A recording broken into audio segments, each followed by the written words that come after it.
বুঝতে পারেননি বিষয়? আপনার ভাই মারা গিয়েছে, আপনার ভাই মারা গিয়েছে, সুন্দর করে গোসল দিয়ে কাফনে জড়িয়ে জানাজার জন্য অপেক্ষা করছেন, নির্ধারিত সময় দিয়েছেন, এতটা সময় জানাজা, এতটা সময় জানাজা, আপনি নির্ধারিত সময় দিয়ে অপেক্ষা করছেন। দিনী ভাইরা, মুসলমানেরা একত্রিত হয়ে জানাজা করে দাফন কাফন সম্পূর্ণ করবে, আপনি এই প্রস্তুতি নিয়েছেন। কিন্তু আপনি যদি এই কাজটা করেন তাহলে কেমন হয় একটু ভাবেন তো। আপনি দাফন কাফন দেওয়ার জন্য কাফনের কাপড় দিয়ে সুন্দর করে আতর দিয়ে সুগন্ধ দিয়ে সাজিয়েছেন, সাজানোর পরে আপনি গিয়ে আপনার মৃত ভাইয়ের গোশতগুলো এভাবে খাবলে খাবলে ছিঁড়ে ছিঁড়ে খাচ্ছেন, তাহলে পরিবেশটা কেমন হয়? আল্লাহ তাআলা এই কথাটাই বলছেন, তোমরা পরস্পর দোষ ত্রুটিকে উদ্ঘাটন করো না, পরস্পর একে অন্যের গীবত করো না। তোমরা কি কেউ পছন্দ করবে তোমাদের মৃত ভাইয়ের গোশতকে ছিঁড়ে ছিঁড়ে খাওয়ার জন্য? ফাকারিহতুমুহু, অবশ্যই তোমরা সেটাকে অপছন্দ করবে। যেমনি ভাবে মৃত ভাইয়ের গোশত খাওয়া আপনি আমি পছন্দ করি না, অপছন্দ করি, ঘৃণা করি, ঠিক তেমনি ভাবে আপনি আমার গীবত করবেন, আমি আপনার গীবত করব, বা আপনি কারো গীবত করবেন, ঠিক তেমনটাই আপনাকেও অপছন্দ করতে হবে, তেমনটাই আপনাকে অপছন্দ করতে হবে। এরপরেও আল্লাহ তাআলা বলছেন, আত্তাকুল্লাহ, তোমরা আল্লাহকেই ভয় করো, নিশ্চয়ই আল্লাহ তাআলা তওবা গ্রহণকারী পরম দয়ালু। আপনি এতদিন কি করেছেন না করেছেন এটা দেখার বিষয় নয়, এখন আপনি ভুল স্বীকার করে আল্লাহ তাআলার নিকট তওবা করবেন, ক্ষমা প্রার্থনা করবেন। আল্লাহ চাইলে ক্ষমা করতে পারেন, আবার নাও পারেন। পরবর্তীতে বলছি, মহান আল্লাহ বলেন, ওয়াইলুল লিকুল্লি হুমাযাতিল লুমাযা, ধ্বংস নিশ্চিত এমন প্রত্যেক ব্যক্তির জন্য যাদের ক্ষমতা রয়েছে, সামনে থেকে গালিগালাজ করে, ক্ষমতা রয়েছে, লাঠির জোর রয়েছে, পাওয়ার রয়েছে। আমি আপনাকে, আপনি আমাকে মানুষই মনে করছেন না, আপনি আমাকে গালিগালাজ করছেন, আমাকে অপমানিত করছেন, আমাকে হেয় প্রতিপন্ন করছেন। এরাও ধ্বংস। ক্ষমতা নেই, কোনো পাওয়ার নেই, কোনো লাঠি নেই, কিন্তু গোপনে অগোচরে রাতের অন্ধকারে আমি আপনার জন্য বদনাম করছি, গীবত করছি, এই শ্রেণীর মানুষও ধ্বংস।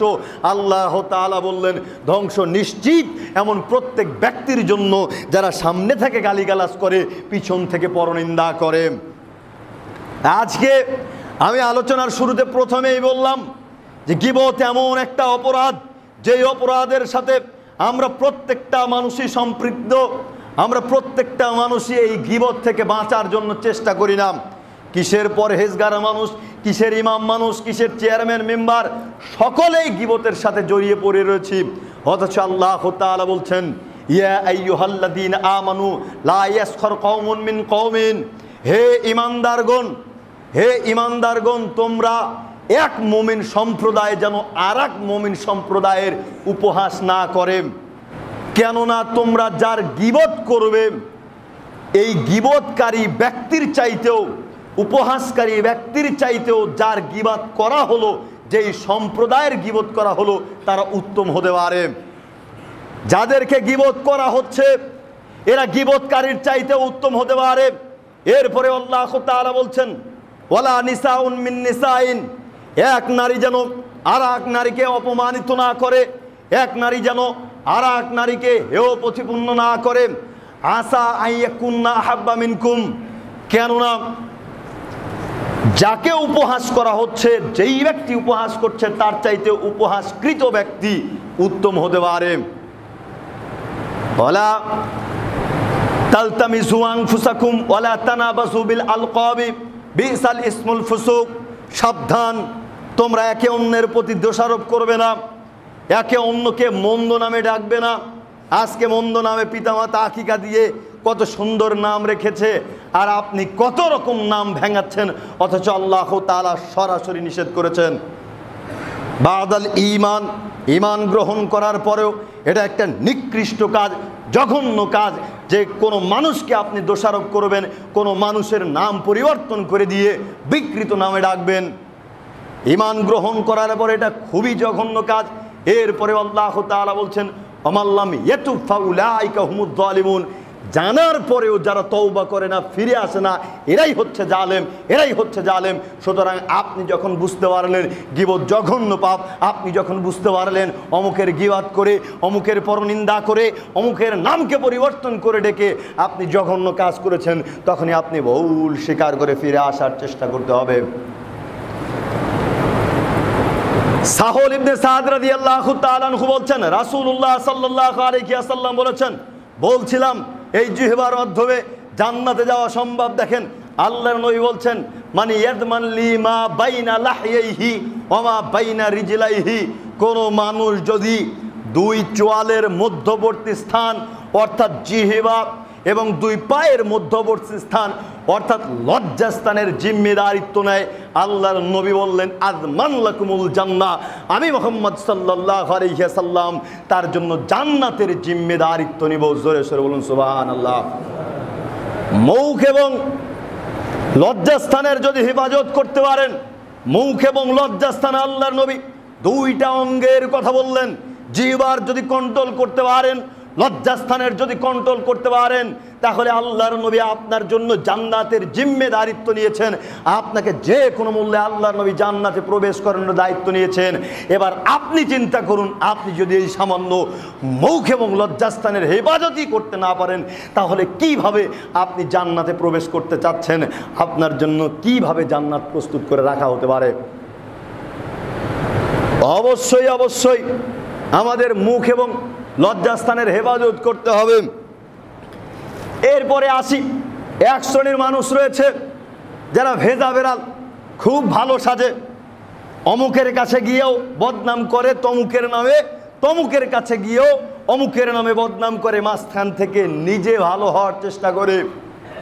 অনেক বৌমা রয়েছে যারা শাশুড়ির কাছে একরকম কথা বলে, স্বামীর কাছে একরকম কথা বলে, শ্বশুরের কাছে একরকম কথা বলে। আছেন আমাদের সমাজে অসংখ্য রয়েছে যারা নিজে ভালো সাজার চেষ্টা করে, একজনের কাছে এক কথা লাগায়, আর একজনের কাছে আর এক কথা লাগায়, মাঝখান থেকে দুইজনের মধ্যে দ্বন্দ্ব সৃষ্টি করে দিয়ে ও উধাও হয়ে যায়। আবু হুরায়রা রাদিয়াল্লাহু তাআলা আনহু বলছেন, রাসূলুল্লাহ সাল্লাল্লাহু আলাইহি ওয়াসাল্লাম বলেছেন, তাজিদু মিন শাররিন নাসি ইয়াউমাল কিয়ামাতি ইনদাল্লাহি দাল ওয়াজহাইন, বিচারের কাঠ গড়ায় আল্লাহ সুবহানাহু ওয়া তাআলার নিকটে সবচাইতে খারাপ ব্যক্তি হবে ওই ব্যক্তি, সবচাইতে নিকৃষ্ট ব্যক্তি হবে ওই ব্যক্তি যেই ব্যক্তি পৃথিবীর বুকে দ্বিমুখীভাবে জীবনযাপন করেছে, দুইটা মুখ নিয়ে জীবনযাপন করেছে। দ্বিমুখী মানে দুইটা মুখ নিয়ে আবার কিভাবে জীবনযাপন করে? আল্লাহর নবী এরপরে বললেন, আল্লাযী ইয়াতি হাউলাই বিওজহিন ওয়া হাউলাই বিওজহিন, তারা এখানে গিয়ে একরকম কথা বলে, ওখানে গিয়ে আর এক রকম কথা বলে, শ্বশুরের কাছে একরকম কথা বলে, শাশুড়ির কাছে একরকম কথা বলে, স্বামীর কাছে একরকম কথা বলে। দ্বিমুখী বলে উল্লেখ করলেন, বিচারের কাঠগড়ায় এরা হবে সবচাইতে নিকৃষ্ট। অন্য বিবরণিত রয়েছে, রাসূল সাল্লাল্লাহু আলাইহি ওয়াসাল্লাম বলেছেন, তোমাদের মধ্যে সবচাইতে খারাপ হলো ওই ব্যক্তি, পৃথিবীর বুকে যত মানুষ রয়েছে এর মধ্যে সবচাইতে নিকৃষ্ট, সবচাইতে খারাপ হলো ওই ব্যক্তি যেই ব্যক্তি দ্বিমুখীভাবে জীবনযাপন করে। আল্লাযী ইয়াতি হাউলাই বিওজহিন ওয়া হাউলাই বিওজহিন, তারা এখানে গিয়ে একরকম কথা বলে, অন্যখানে গিয়ে আর এক রকম কথা বলে। আপনার যদি এই স্বভাব থেকে থাকে, তাহলে আল্লাহর নবীর ভাষ্য অনুযায়ী পৃথিবীর বুকে সবচাইতে খারাপ আপনি, এবং পরকালীন জীবনে আপনিই সবচাইতে খারাপ হিসেবে উত্তোলিত হবেন। সুতরাং আপনার এই নীতিকে পরিবর্তন করার চেষ্টা করুন। এবার ভয়াবহতা দেখি। এতক্ষণ শুনছিলাম এরা হচ্ছে সবচাইতে খারাপ, এদের পরিস্থিতি কেমন হবে একটু লক্ষ্য করেন। আম্মার রাদিয়াল্লাহু তাআলা আনহু বলছেন, রাসূলুল্লাহ সাল্লাল্লাহু আলাইহি ওয়াসাল্লাম বলেছেন, মান কানা যা ওয়াজহাইনি ফিদ দুনিয়া কানা লাহু ইয়াউমাল কিয়ামাতি লিসানান মিন নার, যেই ব্যক্তি পৃথিবীর বুকে দ্বিমুখী হয়ে জীবনযাপন করবে, দুইটা মুখ নিয়ে জীবনযাপন করবে, বিচারের কাঠ গড়ায় আল্লাহ সুবহানাহু ওয়া তাআলা এই সমস্ত জঘন্য ব্যক্তিদেরকে দুইটা আগুনের জিহ্বা প্রদান করবেন। যারা পৃথিবীর বুকে দ্বিমুখী হয়ে জীবনযাপন করবে, এদের পরিস্থিতি কত খারাপ। এরা পৃথিবীর বুকে সবচাইতে নিকৃষ্ট মানুষ, কিয়ামতের দিন সবচাইতে খারাপ ব্যক্তি হিসেবে উত্তোলিত হবে। এর পরেও আল্লাহর নবী বললেন কিয়ামতের দিন এদেরকে দুইটা আগুনের জিহ্বা প্রদান করা হবে। একবার চিন্তা করুন, একটা জলজন্ত মানুষের যদি দুইটা জিহ্বা হয় তাহলে তাকে দেখতে কেমন বিভৎস লাগবে। সেই জিহ্বা যদি আগুনের হয় তাহলে তার জন্য কতটা অভিশাপ বর্তাবে আপনি চিন্তা করুন। আল্লাহ সুবহানাহু ওয়া তাআলা এই জঘন্য নেক্কারজনক অপরাধ থেকে আমাদেরকে বেঁচে থাকার তৌফিক ইনায়াত করুন। আল্লাহুম্মা আমিন।